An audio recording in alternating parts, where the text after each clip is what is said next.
Hello and welcome to episode 88 of Glitch Report. My name is GnittWitt. Thank you so much for stopping by, saying hi, kicking it with me on the stream of dreams, the show of shows, and everything in between. You can find everything that I do over at my Linktree, linktree.com/GnittWitt, GnittWitt, Twitch, Twitter, YouTube, Instagram, TikTok, Blue Sky, Instagram Threads. You know it, you love it. I have a merch store. Hey, if you would like, summer's coming up. If you would like a t-shirt that says GnittWitt on it, you can go get that. So do that, so that I can spend it on drugs. No, I don't know.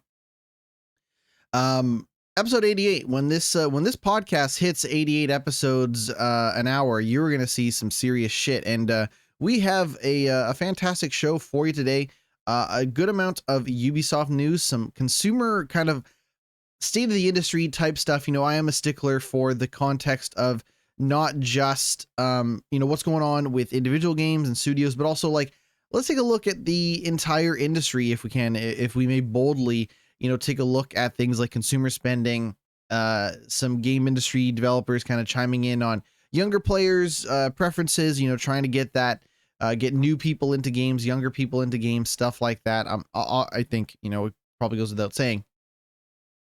There are more young people playing video games now than there were 20, 30, 40 years ago, and that's fine, but there is a lot that they're trying to get into with things like spending, of course, got to monetize the youth, among other things. So we're going to take a look at that, but I've been playing a lot of Horizon, and when I say I've been playing a lot of Horizon, I mean both Horizon Forbidden West and Forza Horizon 5. I found myself deleting, and I'm sure I'll reinstall it at some point, but I found myself deleting, uninstalling Forza Motorsport from my PC. I was just like, you know what? I did a lot of the main, content stuff in that game as it pertains to, the single player challenges. I know that they're adding weekly challenges and all of this stuff over a period of time. I know they just added their big update in terms of, oh, well, now you can do the upgrades for your cars without necessarily spending the money on you can upgrade your cars now without spending time, leveling up the cars to get the upgrades. You can just, you don't have to, grind out your car, so to speak. You can just do whatever. And, for context, like, as much as I enjoy playing and getting really into a game and putting hours and hours and investing, even more hours into it, potentially throwing a little bit of money its way, whatever, like, you are talking to somebody who played a lot of Destiny 2, right? And things like that. Like, I'm no stranger to committing to a handful of games in some cases over a period of years, and whatnot. But I think it's healthy to walk away from those games every now and then, get a little bit of context for what else is out there, whether it be contemporary games. For example, I play a lot of Forza Horizon 5, and then I started playing Forza Motorsport, and now I'm back to playing Forza Horizon 5. Now, one of the reasons why I'm kind of doing that is because, to me, there aren't a lot of games out there like Forza, especially on PC, that kind of tickle my fancy as it pertains to the style of racing that Forza Horizon offers in terms of an open world game, and what Forza Motorsport tries to approximate as a more serious style racing game. But also, like, I put like over 100 hours into Forza Motorsport. Like, I'd like to think that I paid my dues with that game, so to speak, for someone who bought the game, the fancy edition of the game, right? Like, I put, like, I don't know, 30-40 bucks into that game at launch to get all of the the cars and the season pass and all that stuff. Like, I paid my dues, and there's nothing wrong with that. But at some point, like, that game has not met me where I need it to be at, in terms of what I'm looking for out of a racing game. So just, it's time to walk away, at least temporarily. Maybe come back in 6 months, a year, see where that game's at. Who knows, right? But I put about 100 hours into it. In context, I've put, and this is me pulling data from the Xbox app, like, countdown, like the time played timer. I know we talked last year about, I think it was last year, about how it said that my most played game was, um, what was it? Starfield. And it said about 300 hours, even though I think I'd probably spent maybe half that, because it doesn't account for when you pause the game and walk away. So just bear in mind that these are very rough numbers, and they could be up to half that amount in game when we adjust for time spent in menus and time spent pausing. But I put about 100 hours into Forza Motorsport. I've put about 500 hours into Forza Horizon. And in fairness, they're still updating Forza Horizon. I went back to it recently and I was like, oh man, there's like, you know, unfortunately, there's also a lot more ways to spend money in that game now. They put more cars available that you could buy. You can go buy a Fast and Furious car, and you know, what do we got here? Car. I'm looking at my monitor here. Car acceleration pack, for $6. So basically $6 gets you 4 cars.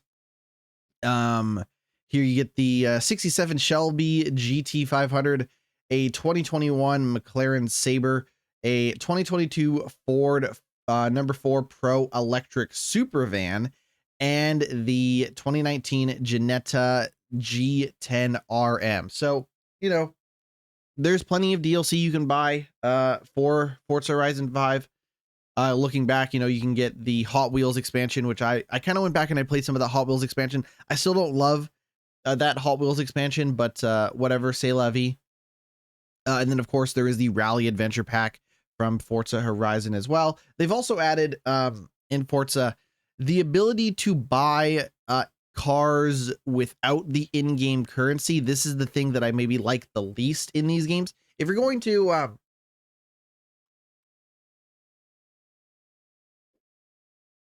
put, you know, cars in the game to buy, maybe have them be, you know, rare cars, unique cars that if you want, you have to buy. Instead, what Forza Horizon now offers is something called a car voucher, which is about $6, and that gets you access to 4 cars that are already in the game. So they're not DLC cars like the acceleration pack I just mentioned or the Fast and Furious car.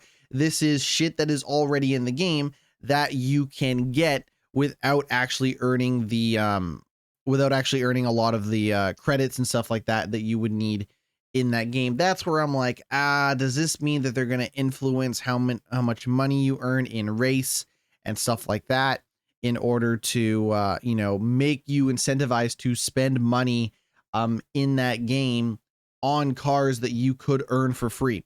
Now, for the record, I don't think that's the case in this game, but I've also put over 500 hours into it, according to that calculator there.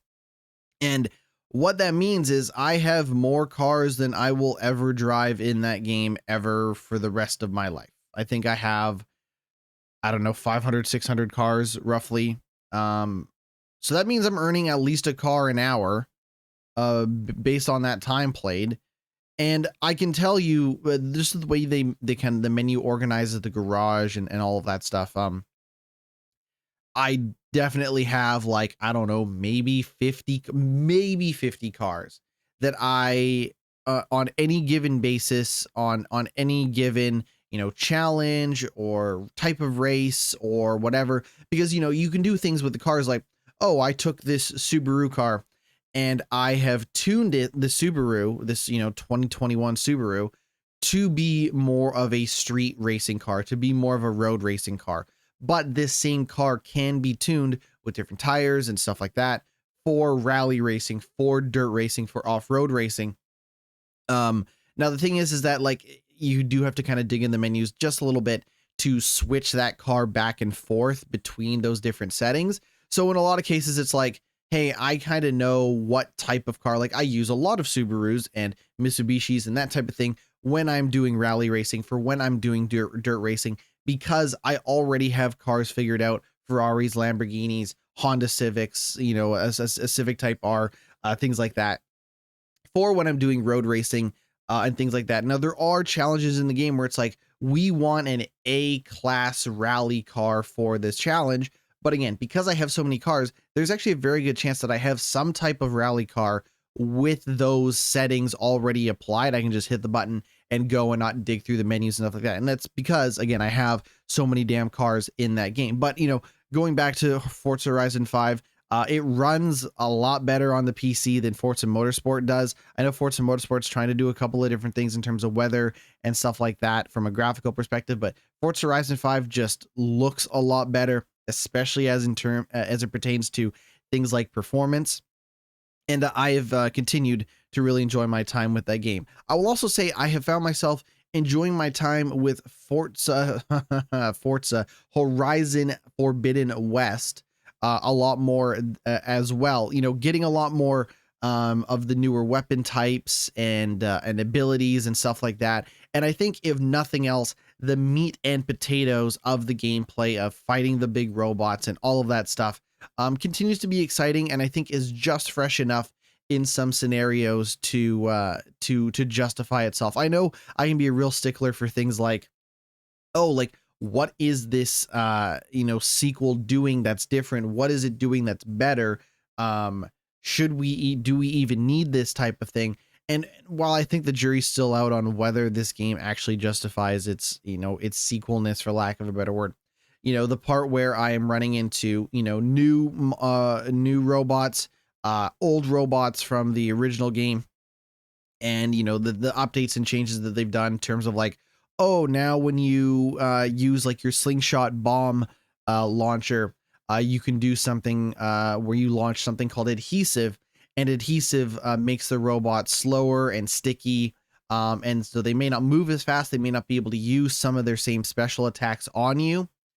So even if it's a scenario where they're not weak to adhesive, at least you can maybe try to exploit whatever weaknesses those robots do have once you have slowed them down, right? But there's, kind of, different solutions, right? Where it's like acid and fire damage both slowly eat away at the robot, at the machine, right? So it's a scenario where you can slowly chip away health over, a period of, 30 seconds, something like that, with that type of damage, right? But some machines might be more or less strong or weak to fire and acid, so you want to make sure you apply the correct damage to them.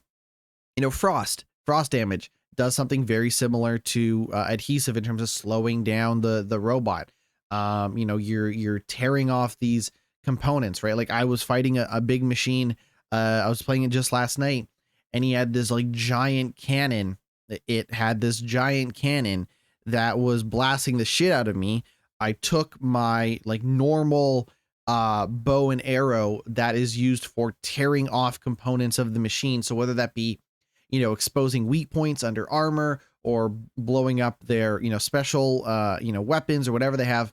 And I took off that cannon, this like plasma cannon that this robot was shooting me with. And I was actually able to pick it up and use it against the robot, which is really cool. So there is, a little bit of a dance in terms of your rock, paper, scissors, what are their strengths? What are their weaknesses?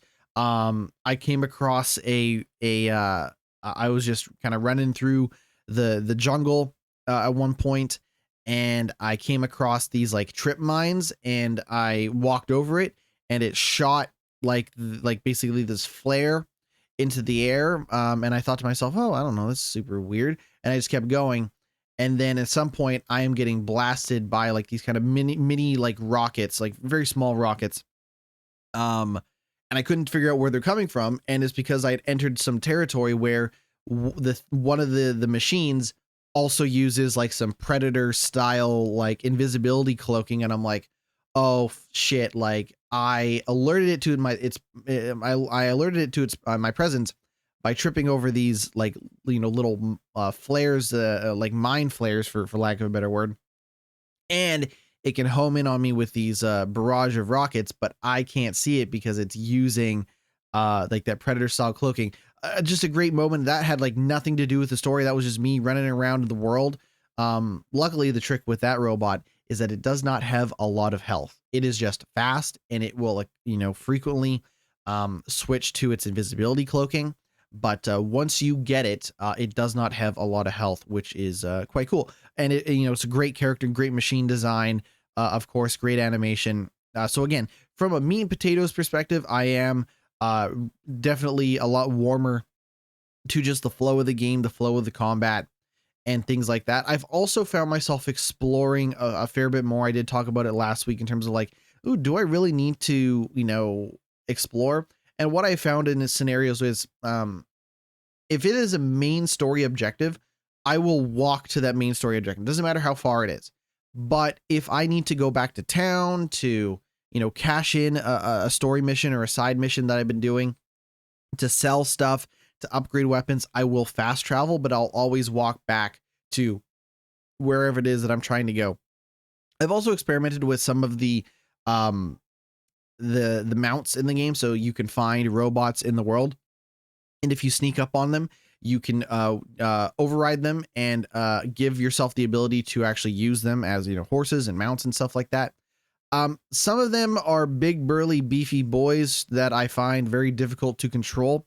There are some more sleek and nimble robots out there. And again, like it's a scenario where like different environments are going to have different robots. So like there's probably other mounts out there or robots out there that you can take control of that I've not come across yet. But I found myself riding like this big, like rhinoceros looking thing. And it was great because it would just charge through enemies. Sometimes you're running through the open world, whatever, and you come across human enemies, you come across, robot enemies. And if those things are in your way and you are riding this big rhino, it will move those things out of the way for you pretty easily. However, once I started navigating between like, valleys and peaks and cliffs and stuff like that, that thing did not want to coordinate with me whatsoever. So I've actually found scenarios where I am taking, really, I am starting to embrace the idea that it is more of the journey than it is the destination. And in a lot of cases, I've just been, walking, running from A to B, just to come across, different enemies, because of course, the more enemies that you fight, the different enemies that you see, you're going to get those parts that you can use for crafting, upgrading, salvaging, trading, all of that stuff. So there is plenty of reason to be like, oh, I came across a different animal in this biome. I came across a different robot. And since I've defeated them, harvest whatever parts they have, now I can upgrade my bow, do this and that. So definitely worth it. Now, if you are using the mount, you can also, like, if I defeat a bunch of enemies and get back on that big rhino thing or whatever I'm riding, I don't need to be, this is one of the I don't know if this is in the original game, but I do not need to get off the mount in order to harvest the enemies. So I can just reach down from my robot companion and pick up whatever items and stuff are on the ground. I don't need to get off, which is really great as well. But again, since I'm primarily fighting on foot and using bows and all that stuff, I don't find myself needing the robot quite as much. We're going to take a very quick break. When we come back, we're going to get to news. Stick around. We ain't going anywhere. Welcome back to the podcast. If you don't remember, Summer Game Fest is coming up June 10th. Damn soon. Ubisoft has confirmed that they're doing Ubisoft Forward, which is an event that is happening during Summer Game Fest week. That is June 10th. They're going to be in Los Angeles, California for Summer Game Fest.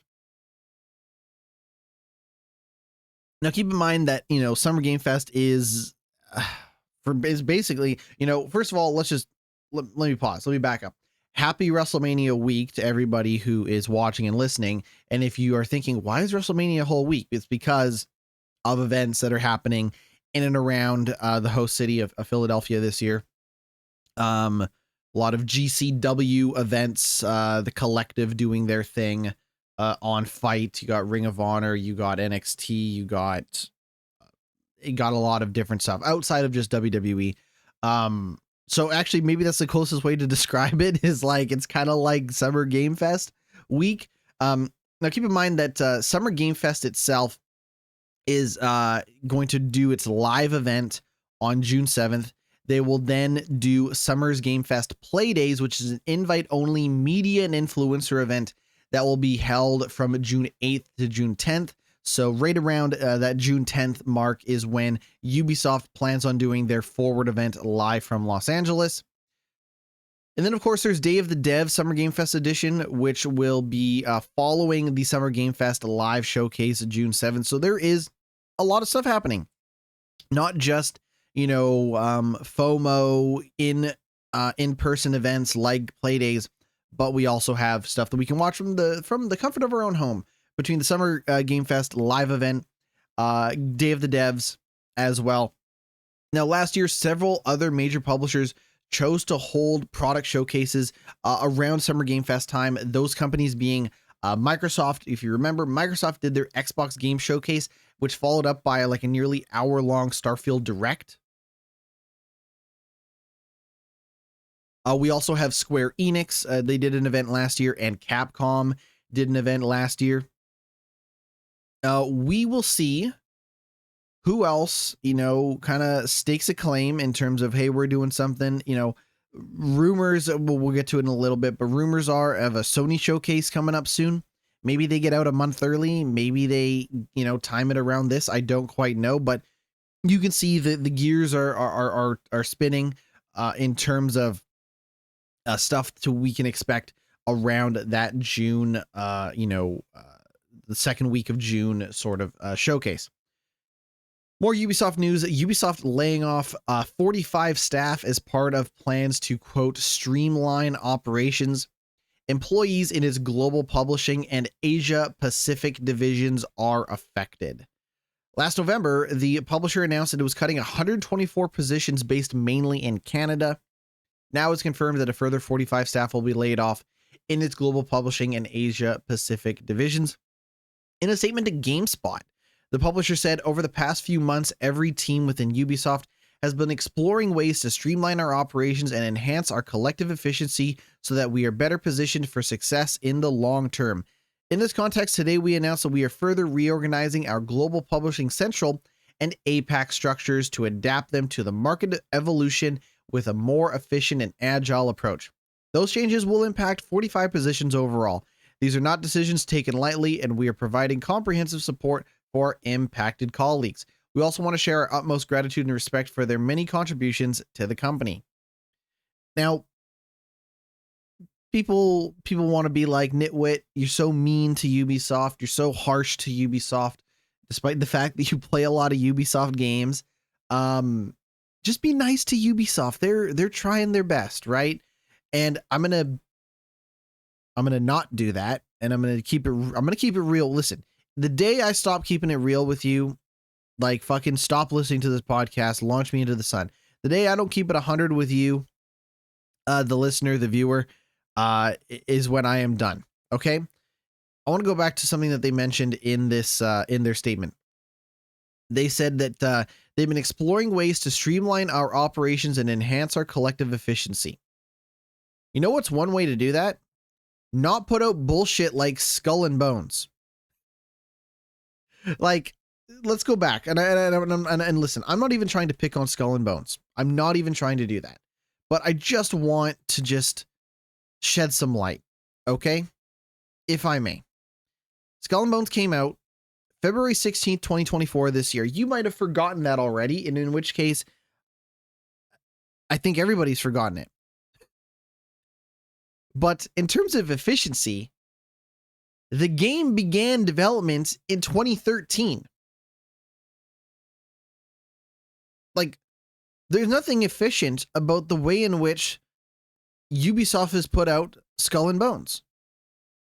Damn near 10 years for a game that feels like it has no splash, no waves, no impact, and I'm not trying to use nautical and water terms to describe the snooze fest that Skull and Bones seems to be. Listen, in fairness, I did not play Skull and Bones. But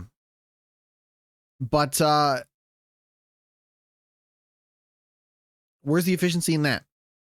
This is from the Wikipedia page for Skull and Bones. Ubisoft CEO Yves Guillemot justified the $70 price tag of Skull and Bones, emphasizing its status as a, quote, quadruple A game, despite incorporating live service elements like an in-game store, battle pass, seasonal events, and a premium currency. Oh, when I think premium, I think of ways to spend more money than I already did on a $70 game. $70 US, by the way. The game reportedly cost $200 million in its decade-long development, and Ubisoft does not expect it to break even. When I think of streamlined and efficient and cohesive and just laser sharp focus in game development, I think Ubisoft. And that's really all I have to say about that story. All right, we talked about this with Summer Game Fest roughly. Sony is planning a PlayStation showcase next month. These are rumors. I really try not to get into the rumors on this show because there is like the game industry moves so quickly these days. It does have a lot of moving parts to it in terms of like game reveals or layoffs or delays or whatever. Like, there is a lot for people to sink their teeth into in terms of, newsworthy content. Pretty much damn near every week on this podcast. And if there's not a ton of news, like there are games coming out we can talk about, I've been playing this, playing that, whatever. So keep that in mind. Now, I'm getting this article from Video Games Chronicles. As always, shout out to Video Games Chronicles. And Video Games Chronicles is reporting on something that Giant Bomb reporter Jeff Grubb said. This is what our man Jeff Grubb, who we've referred to many times on this podcast, said about Sony's next PlayStation product showcase. He said he's heard, quote, a bunch of times that either PlayStation Showcase or State of Play will take place in May, following the news that Konami's Silent Hill 2 remake has been classified by the ESRB for their rating. Grubb said he's expecting the game to appear at the PlayStation event when it could receive a release date. Quote, could receive a release date. Quote, I've never heard that there will, he says, I have heard that there will be a PlayStation something, either a State of Play or showcase next month in May. So this is probably going to be there. Grubb continued, quote, I've heard both a showcase and maybe State of Play. Grubb added, it seems like it might lean towards showcase. It's definitely in that time frame when they did the showcase last year. A PlayStation showcase held in May 2023 ran for over an hour and featured more than 30 games, as well as the PlayStation Portal reveal. Who can forget such a fantastic piece of hardware like the PlayStation Portal, so you can play God of War on your couch in front of the PlayStation that you could use to play God of War on your couch, but you can't take it outside your home because it needs Wi-Fi. Anyways, if you remember from that PlayStation showcase, that showcase had some bangers. Okay, let me read you the list from last year. New games announced included Helldivers 2, Metal Gear Solid Delta Snake Eater, Marathon, Foam Stars, Fair Games, and Concord.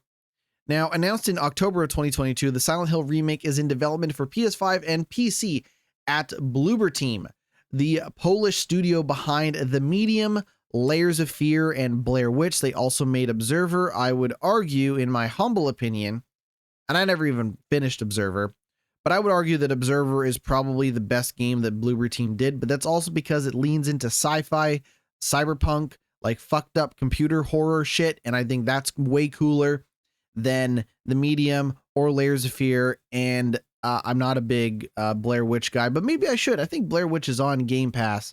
I know they have a bunch of stuff on Game Pass. It's just that I think Bloober Team has more misses than hits, which is why some people had some concerns around the nature of that development. But whatever. I mean, listen. Okay. For the people that are concerned about the state of the Silent Hill 2 remake and, concerns around the development and things like that, I need you to know a couple of things. You either get this remake in whatever form it ends up being, or you don't get it at all. And I hate to describe gaming as like, if you don't like it, don't eat. But Konami could not give less of a shit about 99.9% of the games that it owns, right? This is why we don't see Castlevania games anymore, because Konami just doesn't care, right? They are making, like one Silent Hill game. Well, they're okay. In fairness, they have been producing a lot more Silent Hill content recently. Unfortunately, that Silent Hill content is the short message. So do you really trust Konami to put a lot of time, effort, and energy into whatever games they end up producing. That being said, in fairness, and I'm not trying to sound cynical, in fairness, Silent Hill 2, a great game. People love Silent Hill, so they already have a great frame of reference to work from as it relates to this remake. There is a lot of hope because how do you screw up Silent Hill 2? It's already a great game. Just make it for the new thing and you're good, right? We'll see how it goes. And in fairness, like, I don't think Bloober Team is like the worst game developer out there. It's just that they've had, in my opinion, more misses than hits. And the game has been in development for quite some time, considering they announced it in 2022. And it's been a lot of radio silence since then. So I'm just, listen, remember when Konami announced like 5 different, Silent Hill projects? And then they put out the short message, and then they put out that weird like TV thing, like choose your own adventure TV thing, which was also bad. Like, there's a possibility that it turns out great. There's a possibility that, after they put out a badass Silent Hill 2 remake and they put out a badass, Metal Gear Solid 3 remake, that they're like, you know what? Let's get back into the Castlevania game, to which I would be like, yeah, let's do it. But like, they gotta kind of get there. And Konami is a company that very rarely fully commits to its old intellectual properties and its old games, and seems to do so at its most convenience. And I don't think that's how you should be respecting, legacy games like Metal Gear Solid, like Silent Hill, and like Castlevania. But hey, maybe it will turn out great, but we won't find out until the next PlayStation showcase. So stick around for that. Remember when I said, let's kind of take a look at the game industry at large? What's going on with, player spending? What's going on with, the games people are playing? Well, there was a report by New Zoo Data, which indicates that 60% of playtime went to 6-year-old or older video games. That a majority of time spent is with older games, which I think is quite something. So let's do this first. Here are the top 10 games by average MAU, which I believe is monthly average users. So these are the top 10 games, and what I've done, what we have here is we've broken it down by console or platform, right? So what I have is the top 10 on PC, the top 10 on PlayStation, the top 10 on Xbox, the top 10 on Switch, okay? And I believe MAU, let me just make sure, what does MAU mean? What does MAU mean? Monthly active users. Okay, so this is the top 10 games from 2023 with the average monthly active users. So we're going to go, like David Letterman, we're going to go from 10 to 1, okay? This is on PC, all right? Because there's some other interesting data to go along with that, okay? Number 10 on PC is Rocket League. Number 9, Grand Theft Auto 5. Number 8 is Valorant. Number 7, League of Legends. Number 6 is Call of Duty. And what they did for Call of Duty is they just were like Modern Warfare 2, Modern Warfare 3, Warzone, like just put all the Call of Duties together, okay? Or the most recent Call of Duties together. Number 5, The Sims 4. Number 4, Counter-Strike 2 and Counter-Strike Go. Remember, they updated Counter-Strike to be Counter-Strike Go to be Counter-Strike 2. So there is that. That's why they're together. Number 3, Minecraft. Number 2, Roblox. And the number 1 game of 2023 based on monthly active users is Fortnite. The average years on the market is 9.6 years. We're talking about games that are like damn near a decade old. And again, keep in mind that like Counter-Strike Go is a very, very old game that was updated and renamed to Counter-Strike 2, and that's going to be dragging down that average of years on the market. But we're talking about games that are still like well over 5 years old, right? We're not seeing, we're not seeing the Callisto Protocol. We're not seeing Marvel's Guardians of the Galaxy. We're not seeing Alan Wake. We're not seeing some of these, big, Spider-Man 2. Well, we'll get to PlayStation in a moment, but which, spoilers, the list doesn't really change from here on out. But like, we're not seeing some of these big single player games. In fact, there is no single player game, with the exception of The Sims. Well, The Sims 4 has online stuff. Like, you can like download people's Sims and you can download people's houses. Like, there's still a lot of online interaction. And I mean, you can play Minecraft by yourself. You can play the story mode of Grand Theft Auto 5, but I'm pretty sure they're talking about the online mode, because once you've played that story in Grand Theft Auto 5, it is kind of a one and done thing. But there you go. Rocket League, Grand Theft Auto 5, Valorant, League of Legends, Call of Duty, The Sims 4, Counter-Strike 2, Minecraft, Roblox, and Fortnite. Top 10 games on PC based on monthly average users in 2023. On PlayStation, number 10, Fall Guys. Number 9, Apex Legends. Number 8, Tom Clancy's Rainbow Six Siege. Number 7, Minecraft. Number 6, Rocket League. Number 5, Roblox. Number 4, EA Sports Football Club 2024. Number 3, Call of Duty 2, Call of Duty Modern Warfare 2, 3, and Warzone. Number 2 is Grand Theft Auto 5, and number 1 is Fortnite, with a average years on the market 7.4. Again, we're talking pretty old games by a lot of by any standard, really. It does get interesting once we get to Switch, so be mindful of that. Not much different on Xbox. Number 10, FIFA 2023.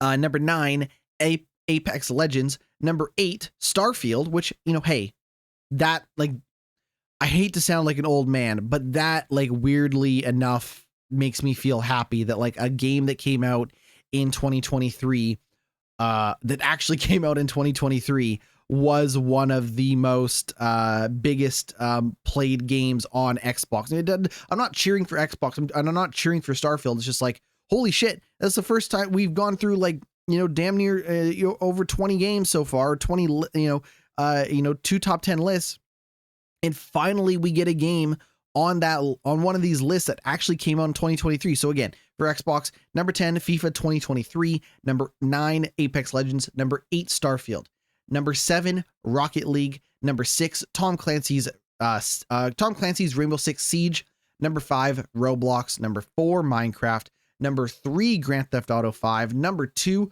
Call of Duty Modern Warfare 2, 3, Warzone, number 1, Fortnite. Will Fortnite be the number 1 game on Switch? Let's find out. For Switch, average years on the market for these Xbox games, 7.2 years. So again, old games. On Switch, number 10, Super Smash Bros. Ultimate. Number 9, Hogwarts Legacy. Number 8, Animal Crossing New Horizons. Number 7, Fall Guys. Number 6, Pokemon Scarlet Violet. Number 5, Minecraft. Number 4, Mario Kart 8. Number 3, Super Mario Bros. Wonder. Number 2, The Legend of Zelda Tears of the Kingdom. And the number 1 game for Switch based on monthly active users, the number 1 game is Fortnite. So congratulations to Fortnite for being the goddamn biggest game on the planet.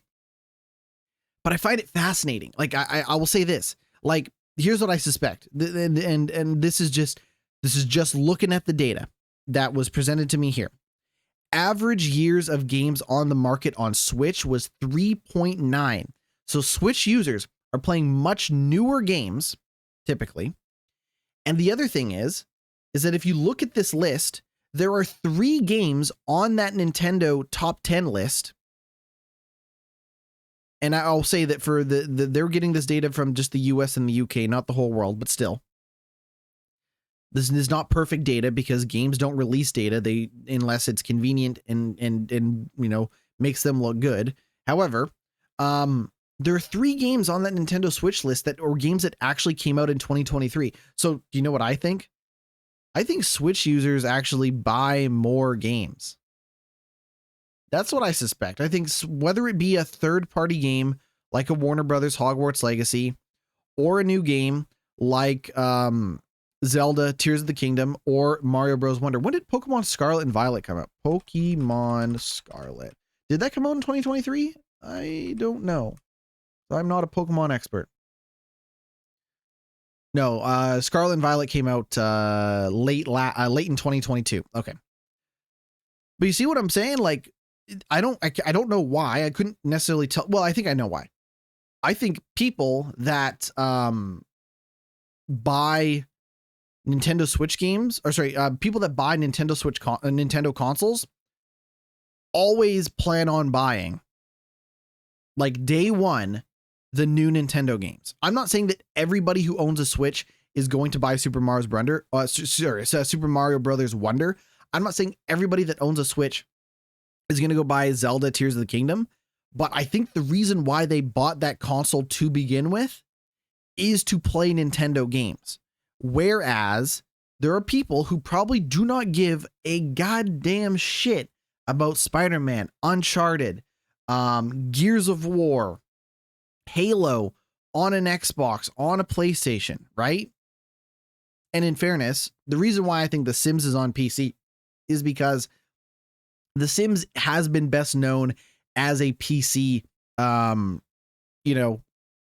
franchise. That's not necessarily the case, but you see what I'm saying? Like it's fast. I just find it so fascinating.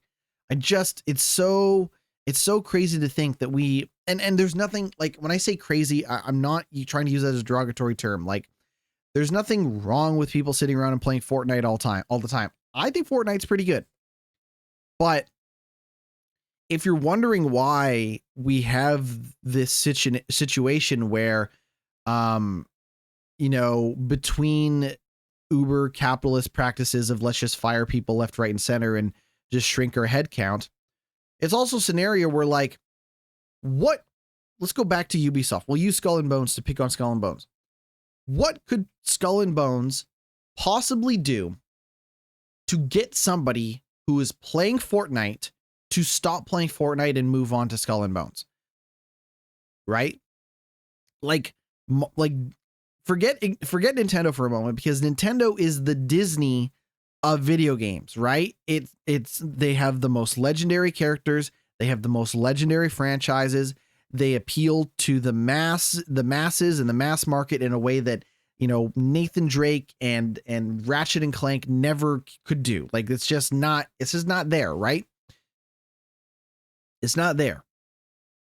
There is a magic to Nintendo that just simply does not exist from Sony and Xbox. That's no disrespect. I'm just saying there is a je ne sais quoi that that Nintendo has that like nobody else has, and that's fine.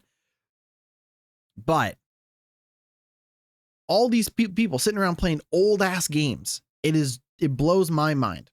So the Newzoo released its second annual games industry report.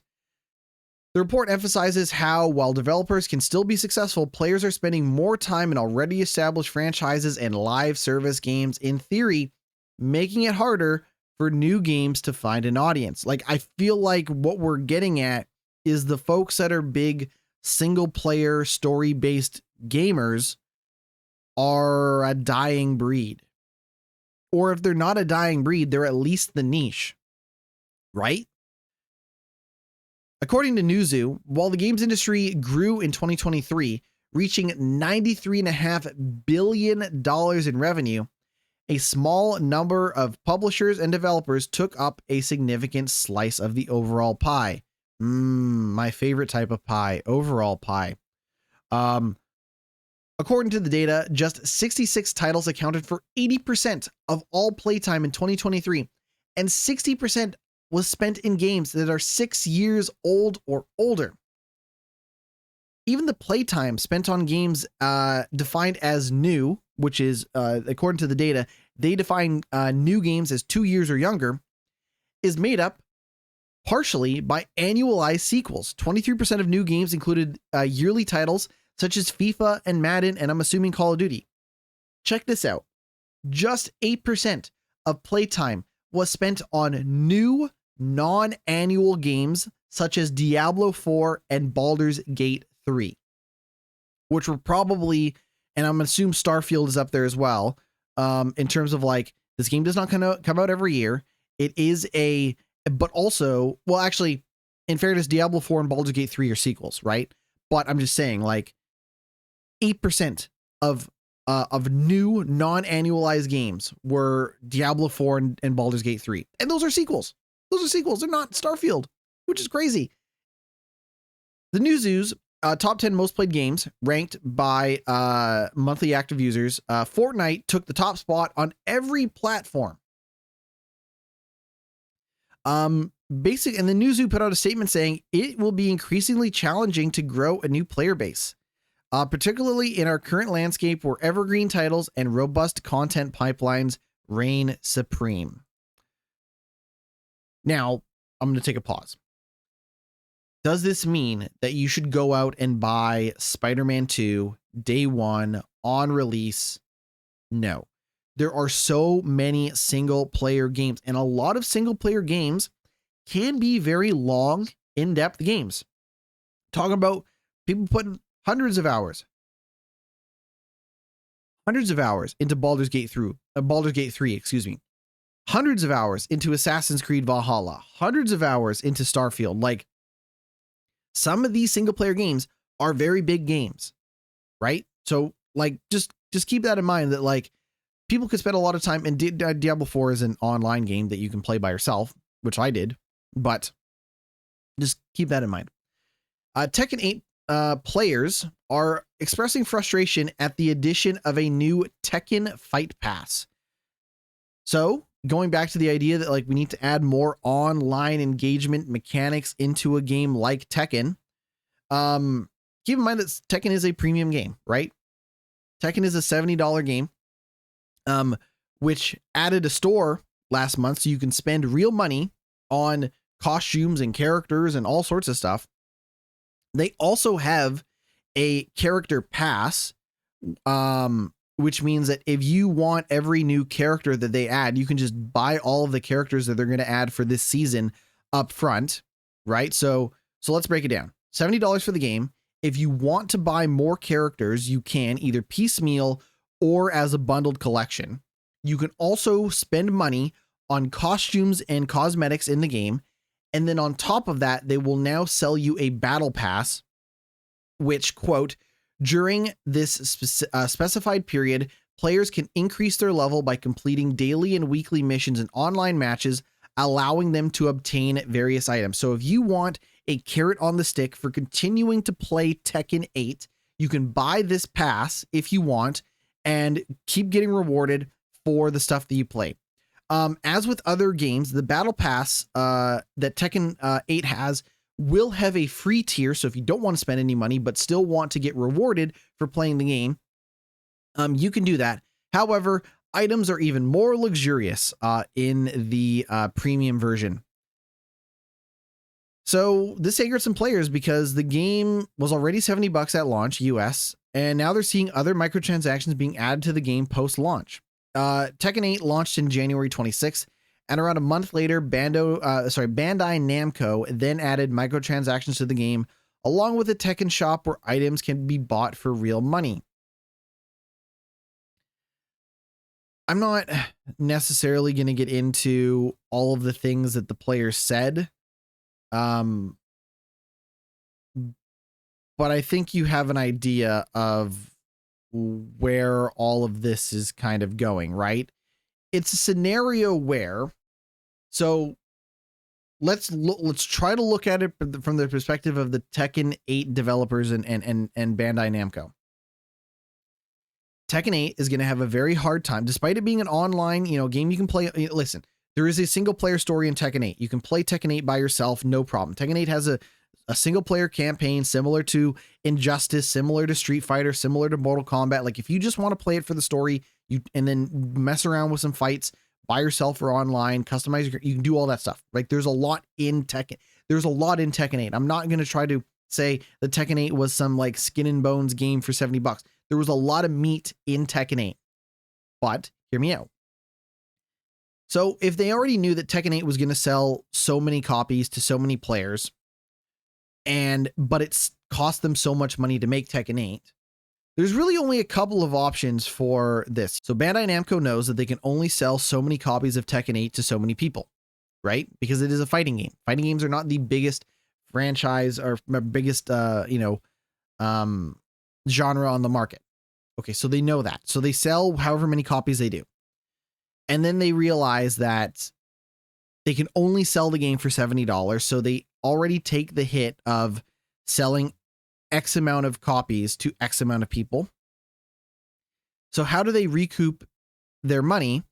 And how do they how do they justify spending more money to continue updating the game so that they can have people playing the game 3, 4, 5, 6 years from now, similar to something like Fortnite, right? I don't know when the next Tekken's going to come out, so you might as well play Tekken 8 because that's the most recent one. So they try to recoup their upfront cost by charging $70 for the game to a certain number of people, and then they realize, well, it costs money to continue to update and develop the game with free updates and content and whatever they do. So they charge money for costumes. They charge money for additional characters. They add a battle pass. The only other way that they could possibly recoup and get money coming in to continue to update and add to the game is if they charged more than $70. And there's no way in hell at this point in time most people are going to charge $70, more than $70 for the base game. What they do instead, and I'm going to load up Steam for a moment just so I can kind of give you an idea of what these developers are doing. Because I've had people ask me, GnittWitt, why is this game cost so much money? Like what's going on? What's going on? I'm going to load up something here on Steam here. So keep in mind that Tekken 8 is a $70 game in the US. Okay. They also sell 3 different versions of Tekken 8. Now, and if you spend the extra money, you get more stuff, right? So for a moment, I'm going to use the Canadian pricing for Tekken 8, okay? And I'm going to look at it on Steam. So Tekken 8, $93.49 on Steam. The deluxe edition, which gets you 4 additional playable characters and 32 gold suit costumes for every character. So 4 additional characters and gold suit costumes for every character. That's going to cost you $133 compared to $93. Okay. And then Tekken 8 also has an Ultimate Edition, which is $146. And that gets you everything plus some avatar costumes as well. So that's how they're doing it. Is they're like, if you plan on playing Tekken 8 for at least a year, if not longer, why don't you just buy the upgrade up front so that you can just do whatever you want to do with all of the content that we're going to give you that will eventually roll out over time. I don't know how many characters they've added since it. I don't know if they are up to 4 additional characters or not. I know they just recently added Eddie Gordo, but that's how they plan on selling you more. That's how they plan on monetizing the game, right? If you want to spend more than $70 up front, you can just basically pre-order all the additional content they plan on adding. But after a year, and this is what I was just talking about with Forza Horizon 5, is after a year or 2 years, there's probably going to be more content that you can buy if you are still into the game. And this is how they are trying to get more people into playing less games and play more of a game for a longer period of time. Is there anything wrong with that? No, because in reality, if they just sold Tekken 8 for $70 and left it at that, we would probably never get a Tekken 9, right? That's just the reality of the world and we live in, right? Especially in a game that isn't relying on being a single player primary game. Yes, there's a story mode in Tekken 8. You can play it. There's tons of content. But this is how, like, this is the world, right? And then you can imagine for a game like Fortnite that is free, well, they got to get the money somehow because they're going to keep adding shit to the game. And that's how they do it. Now, the how would I put this? The Tekken series producer, Katsuhiro Harada, was out there talking about the youth, talking about the kids. I don't know if I kind of fuck with what he has to say. I got to be honest. I don't know if I agree with Katsuhiro Harada here, but he says that younger players prefer to play team-based games so that they can shift responsibility if they lose. Younger people are preferring to play team-based video games so they can shift responsibility if they lose. I gotta be honest, I don't know if it's that as much as it is that the fighting game crowd are older people, just in general. However, if you go back to the last article that we were just talking about as it relates to Nintendo, Smash Brothers Ultimate is a fighting game, for lack of a better word, and that was one of the top games on Nintendo. Now, in fairness, when you play a game like Smash Brothers, there are modes where you can work together as a team. In Fortnite, you can play as by yourself, or you can play with groups of people if you're a social gamer or whatnot. But to just paint with such a broad brush and say younger gamers prefer team games so they can shift responsibility, that just seems like such a weird... I just don't know. Right? Especially in a world where so many of the popular games can be played by yourself in an online capacity. It doesn't, well,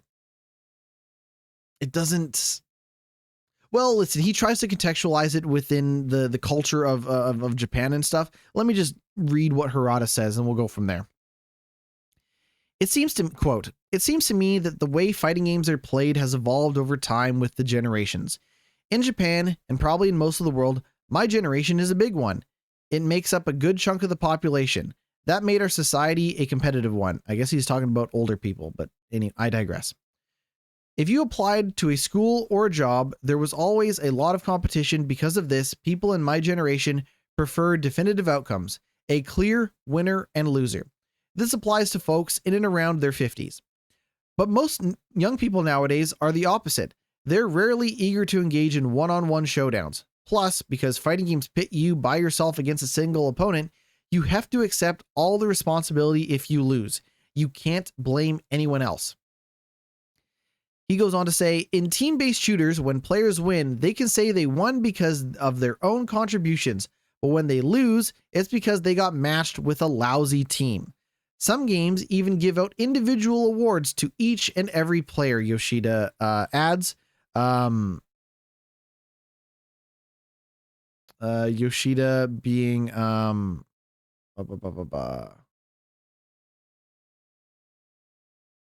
was PlayStation's Shuhei Yoshida talking with Harada. So sorry, just for context, Shuhei Yoshida and Harada talking on a podcast, basically saying that Yoshida thinks that, they're basically giving participation awards out for people that are playing team-based shooters. Harada goes on to say that he's been thinking about how to incorporate this cultural shift into the fighting genre to make it appeal to the younger generation of players. He said, Harada says, "I'm not saying we should suddenly turn a fighting game into a puzzle game or a real-time strategy game. I still think there's demand for games like this sort of hand-to-hand fighting. But maybe we include other ways of competing outside of the main game. For example, maybe they don't always have to fight one-on-one. They could opt for team battles such as 3-on-3 matches. I think we may want to incorporate this into online mode's official rankings.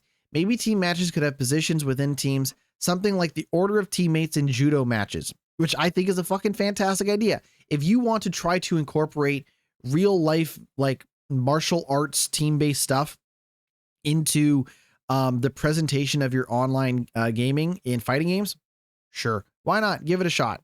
Right now in Tekken's online modes, each player fights alone, battle after battle, just to try to climb the rankings. Maybe if more varied modes based on these things like teams or regions, it could add more meta in gaming as well. So maybe the idea that like when you launch an online game of Tekken 8, you can either play by yourself or you can find a group of 3, and then it's just 3-on-3 fighting. Each player takes a turn. The teams are matched up randomly, and the opponents between the two teams are matched. It's not a bad idea. It's not a bad idea. I mean, especially considering I could probably fire up the most recent WWE game, try to find an 8-man match, and then it's just me fighting 8 people, or me trying to find an online game where I have a tag. Like, you could do like, actually, they should do it a lot like that. Give it a shot. All right, we got to wrap this podcast up, but we got 2 more news stories. Like a Dragon studio head says Yakuza Kiwami 3 will come at some point. Castle editions have started for the next game, but it won't be Yakuza Kiwami 3. So basically, remember, Kiwami are the remakes of the games. We have Kiwami 1 and 2. Of course, Like a Dragon Infinite Wealth just came out earlier this year, and already they're talking about the next game, but it won't be Kiwami 3.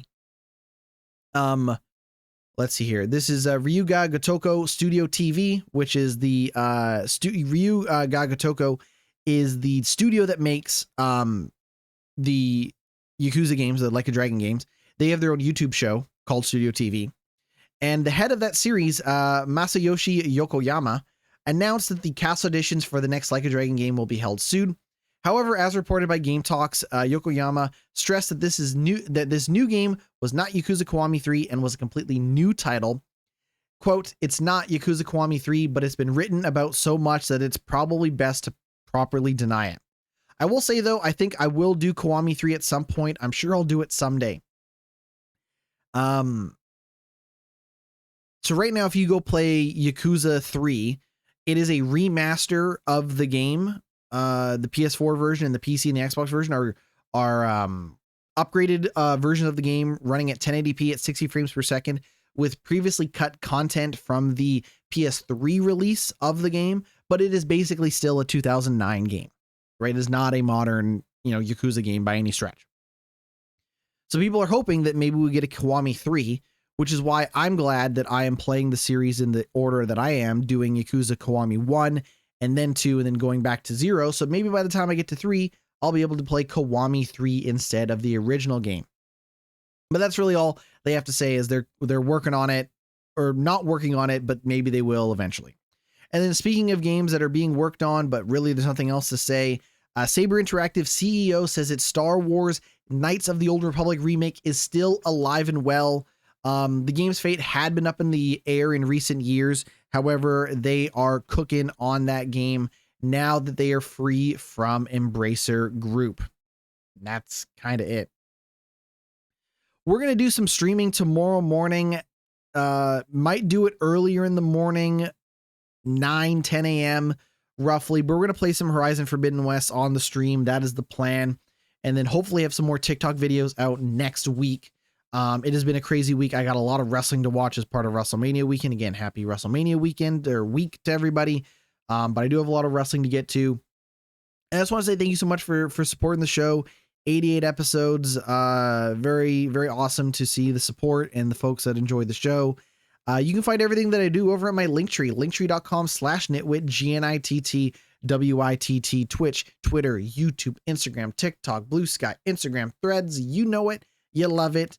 I am there everywhere, and we will see you all next week. Thank you for listening. Thank you for watching. Take it easy.